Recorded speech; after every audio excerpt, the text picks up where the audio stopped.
اصل میں آج جو دنیا میں جو کریشن آف یونیورس کا تصور ہے، جو تقریباً اب متفق علیہ ہے، کچھ عرصے پہلے تک جس کو ہم کہتے ہیں Newtonian era of physics, Newton کا دور، وہ بابائے فزکس ہے، اس میں کوئی شک نہیں۔ بابائے طبیعیات جو ہے وہ نیوٹن ہے، اگرچہ اس کے بعد ایک انقلاب عظیم آئنسٹائن کے ذریعے سے آیا۔ اب یہ آئنسٹائن کا دور ہے جس میں ہم سانس لے رہے ہیں، لیکن یہ کہ بابائے طبیعیات نیوٹن۔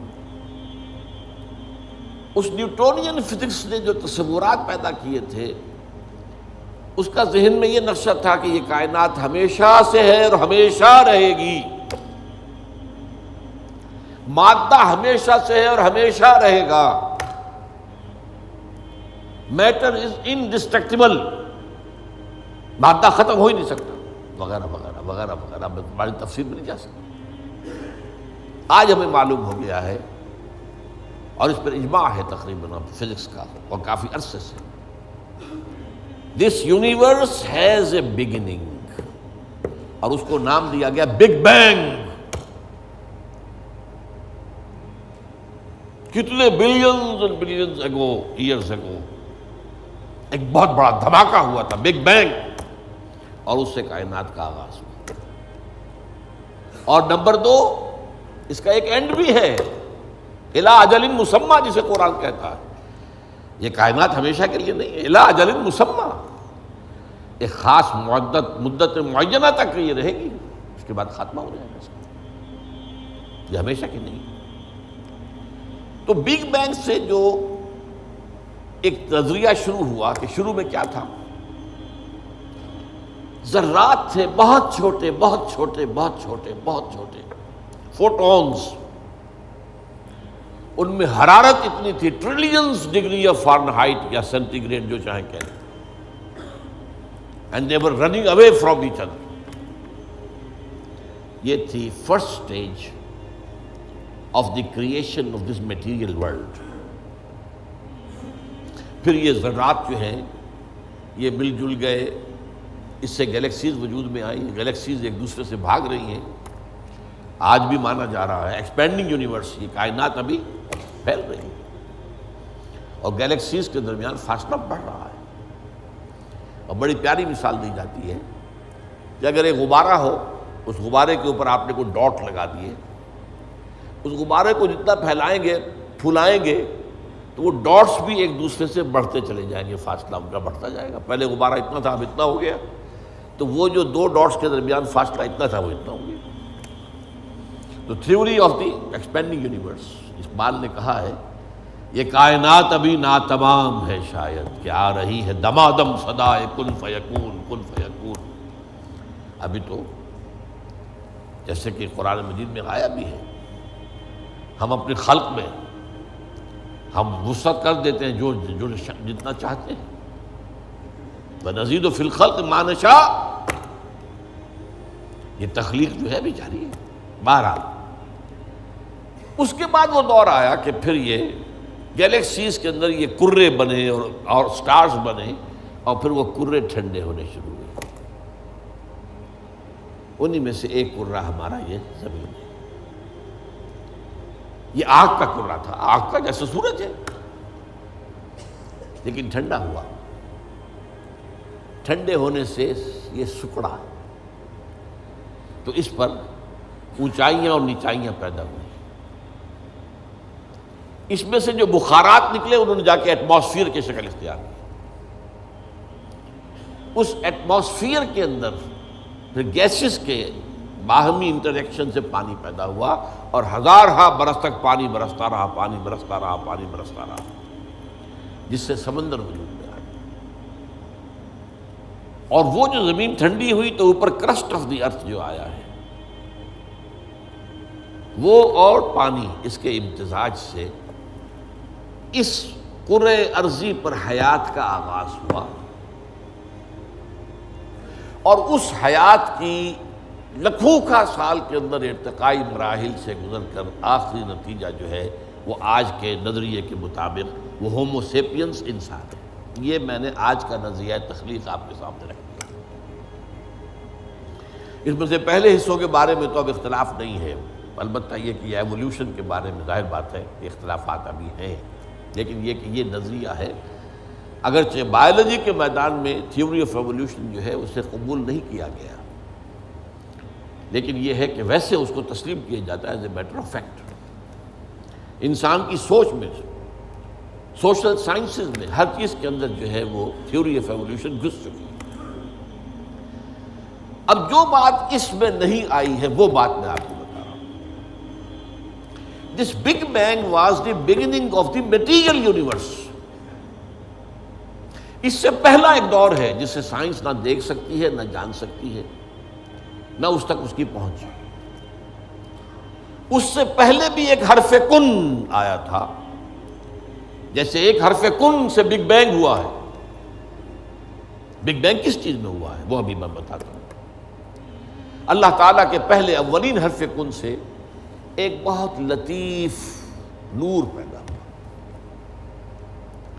یہ لطیف نور کیوں کہہ رہا ہوں؟ اس میں حرارت نہیں تھی، حرکت بھی نہیں تھی، لطیف۔ اس سٹیج پر اس لطیف نور سے انسانی ارواح پیدا کی گئی اور فرشتے پیدا کیے گئے۔ یہ پری بگ بینگ معاملہ ہے۔ ارواح انسانیہ میٹیریل نہیں ہے، ان کا تعلق اس یونیورس میٹیریل یونیورس سے نہیں ہے۔ یہ تو بگ بینگ سے پہلے کی بات ہے، فرشتے اور ارواح انسانی۔ جسد نہیں تھا، صرف روحیں تھیں، لیکن ہر ایک کی روح تھی۔ آدم سے لے کر آخری انسان جو آئے گا دنیا میں قیامت سے تب پہلے تک، سب کی ارواح موجود تھی، اور ان سے عہد لیا تھا اللہ نے، الستُ بربکم قالوا بلی۔ اب جو آدمی اس بات کو نہیں مانتا وہ کیسے سمجھے گا کس سے عہد لیا تھا؟ جدید دور کے ایک مفسر نے لکھا اپنی تفسیر میں، یہ عہد انسان کی تخلیق سے قبل عالم غیب میں لیا گیا۔ میں نے ان سے عرض کیا کہ حضور یہ تو جملہ آپ کا محمل ہے،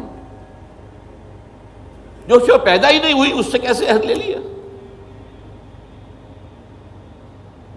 عہد و معاہدہ تو ہوتا ہے جو موجود ہے، اور پھر اس میں بھی یہ الفاظ آتے ہیں، میں بقائمی ہوش و حواس یہ اقرار کر رہا ہوں، فل کانشسنس، سیلف کانشسنس کے ساتھ آدمی ایک عہد کرتا ہے، ایک اقرار کرتا ہے، ایک معاہدہ کرتا ہے۔ تب میں نے جب ان سے عرض کیا تو انہوں نے مانا کہ ہاں تمہاری بات ٹھیک ہے، یہ عہد اجساد انسانیہ کی تخلیق سے قبل ارواح انسانی سے لیا گیا۔ یہ ایک سٹیج تھی جس میں ارواح پیدا کی۔ اس عالم ارواح میں جبکہ ابھی میٹیریل ورلڈ شروع نہیں ہوئی، ابھی وقت کا کوئی تصور نہیں ہے۔ یہی وجہ ہے کہ عالم ارواح میں جو کچھ ہوتا ہے اس میں وقت نہیں لگتا، کن فیکون، کن فیکون۔ عالم خلق میں آ کر وقت لگتا ہے۔ آسمان اور زمین 6 دنوں میں پیدا کیے ہیں، وہ دن ہمارے 24 گھنٹے والے دن تو نہیں ہے۔ انسان کے ایک نطفے سے لے کر ایک بچے کے مکمل ہونے تک 9 مہینے لگتے ہیں، ٹائم لگتا ہے۔ عالم ارواح میں ملائکہ کے لیے کیا خیال ہے آپ کا؟ جبرائیل کو عرش معلیٰ سے یہاں آنے میں کوئی وقت لگتا ہے؟ ٹائم ایلیمنٹ ہے ہی نہیں۔ ابھی یہ اس دور کی پیداوار ہے جبکہ ابھی ٹائم پیدا ہوا ہی نہیں۔ ٹائم اینڈ سپیس جو ہے یہ کانسیپٹ ہے بگ بینگ کے بعد کا۔ حرکت بھی ہے تو اسی کے بعد جو وقت کا تصور پیدا ہوگا، یہ پاسنگ ٹائم۔ لہذا یہ ارواح انسانیہ پیدا کی گئی جبکہ ابھی میٹیریل یونیورس کی ابتدا نہیں ہوئی تھی، اور ان کو ایک کولڈ سٹوریج میں رکھ دیا گیا۔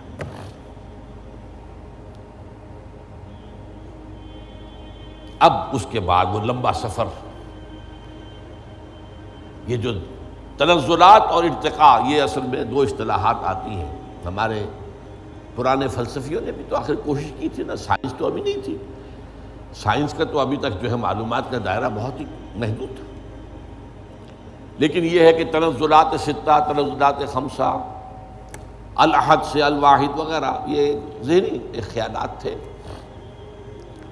یا عقل اول سے فلک اول اور عقل ثانی پیدا ہوئی، عقل ثانی سے فلک دوم اور عقل ثالث پیدا ہوئی، تو 9 افلاک اور عقول عشرہ، یہ ہمارے پرانے فلسفی جو ہے متکلمین، ان کے ہاں آپ کو الفاظ مل جائیں گے جن کی نہ کوئی سند قرآن میں ہے، نہ حدیث میں ہے، کوئی سوال ہی نہیں، نہ سائنس اس کی کوئی تائید کرتی۔ جو بات میں عرض کر رہا ہوں اب اس کے اعتبار سے آپ کو سائنس کے درمیان اور اس پورے تصور کے درمیان معلوم ہوگا کہ ہم آہنگی ہے، مکمل ہم آہنگی، جبکہ ابھی صرف نور، اور نور بھی اس میں نہ حرارت نہ حرکت، ارواح انسانیہ کا اور ملائکہ، پھر وہ بگ بینگ، اور وہ جو عرصہ گزرا ہے جس میں کہ حرارت، شدید ترین حرارت، اس دور میں جنات پیدا کیے گئے۔ اب قرآن مجید کہتا ہے وَلَقَدْ خَلَقْنَا الْإِنسَانَ مِنْ صَلْصَالٍ كَالْفَخَّارِ وَخَلَقْنَا الْجَانَّ مِنْ مَارِجٍ مِنْ نَارٍ، آگ کی لپٹ سے، اور ایک جگہ فرمایا ہم نے آدم سے بہت پہلے جنات کو پیدا کیا تھا، وَالْجَانَّ خَلَقْنَاهُ مِنْ قَبْلُ مِنْ نَارِ السَّمُومِ، سموم کہتے ہیں وہ جو ہوا بعد سموم جس میں جلتی ہوئی آگ ہوتی ہے، لو، سخت صحرا کی لو، اس کا تصور کیجیے آپ، اس کی آگ سے، اس کی حرارت سے جنات پیدا کیے۔ یہ جنات جو ہے اس زمین کی پیداوار نہیں ہے، مٹی کی پیداوار نہیں ہے، یہ ایک لطیف تر شے ہے ہم سے۔ مٹی تو انرٹ ہو گئی، آ گئی، ہم مٹی سے بنے، چاہے وہ ایوولوشن کے لمبے پروسیس کے تھرو بنے ہیں یا یہ کہ ڈائریکٹ کریشن ہوئی ہے، لیکن ہے تو دونوں مٹی سے۔ قرآن بھی کہتا ہے مٹی سے، اور سائنس بھی کہتی ہے مٹی سے۔ From the clay, crust of the earth, اور قرآن بھی کہتا ہے وَجَعَلْنَا مِنَ الْمَاءِ كُلَّ شَيْءٍ حَيٍّ، ہر شے میں حیات جو ہے، اس حیات کا منبع اور سرچشمہ پانی ہے۔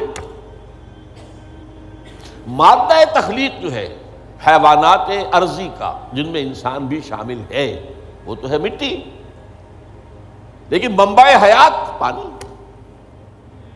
فَجَعَلْنَا مِنَ الْمَاءِ كُلَّ شَيْءٍ حَيٍّ، اور یہی سائنس کہتی ہے کہ سمندر کے کنارے پر، دلدلی جگہوں پر، وہاں کیا ہوتا تھا کہ ابھی پانی پیچھے ہٹ گیا ہے، پھر پانی آ گیا ہے، پھر پھٹ گیا ہے، یہ تعامل چل رہا ہے، اور اس کے نتیجے میں وہاں جو کیمیکل کمپاؤنڈز تھے، اس کے بعد آرگینک کمپاؤنڈز بنے، اس کے بعد اسی کے اندر جو ہے جو حیات کا جرثومہ پیدا ہوا، ایک سیل امیبا، یہ ان کا کہنا ہے۔ میں اس وقت اس کی نہ تصدیق کر رہا ہوں نہ تردید کر رہا ہوں، جو بتا رہا ہوں آپ کو کہ دونوں کا ایک یہ جو ہے بات متفق علیہ ہے کہ مٹی سے اور پانی سے بنے، اس میں کوئی اختلاف نہیں۔ اب یہ سلسلہ جو چلا ہے، اب وہی کہانی جو ہے دہرائی جا رہی ہے، وہی ایک سیل سے رحم مادر میں بچہ پروان چڑھ رہا ہے، جو ہو سکتا ہے 9 ملینز آف ایئرز میں ہوا ہو۔ ایک جرثومے سے لے کر انسان تک کا معاملہ وہ رحم مادر میں 9 مہینے میں ہو رہا، یہ سیم پروسیس، سنگل سیل، اور اس کے یہ مراحل ہیں۔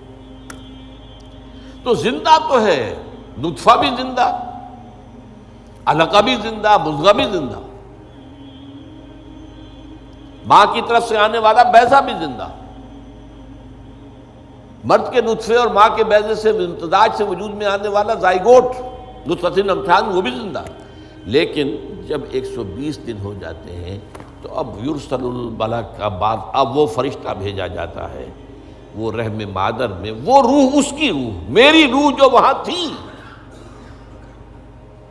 وہ لا کر میری والدہ کے رحم میں وہ جو میرا حیولہ وجود میں آیا تھا اس کے اندر پھونکی گئی ہے، تب میں بنا ہوں، میرا وجود انسان کی شکل اختیار کیا ہے۔ یہ ہے در حقیقت قرآن مجید کا جو حقیقت انسان